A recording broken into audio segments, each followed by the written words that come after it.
Assalamualaikum. Hari ni kita petik buah nanas yang ada masak di pokok. Lepas ni kita nak masak pajeri nanas. Kupas-kupas kulit dia dulu, buang dia punya mata dia ni, untuk menghilangkan nanti jadi gatal kat lidah. Lepas tu kita iris-iris lah macam ni, bentuk separuh bulat.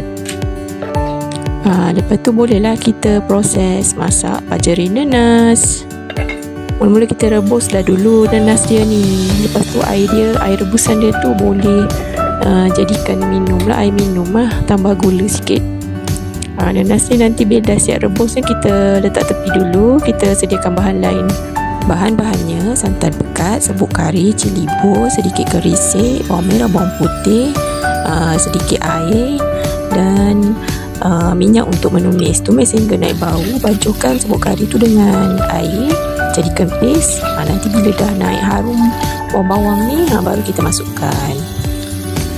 Tumis lagi. Lepas tu masukkan cili bawang, kacau-kacau lagi dan masukkan nanas yang telah kita rebus tadi. Lepas tu kita letaklah air sikit. Kalau nak kuah banyak, lebihkanlah sikit. Lepas tu kerisik pun kena masuk juga. Lepas tu perasakanlah dengan garam, gula dan perasa.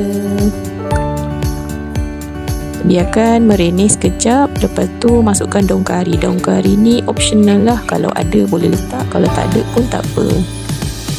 Dan sekali masukkan santan pekat. Kacau lagi, biarkan mendidih sekejap dan kuah pun pekat. Dah boleh tutup api. Okey, dah siap pajeri nanas kita. Sekian dulu, bye.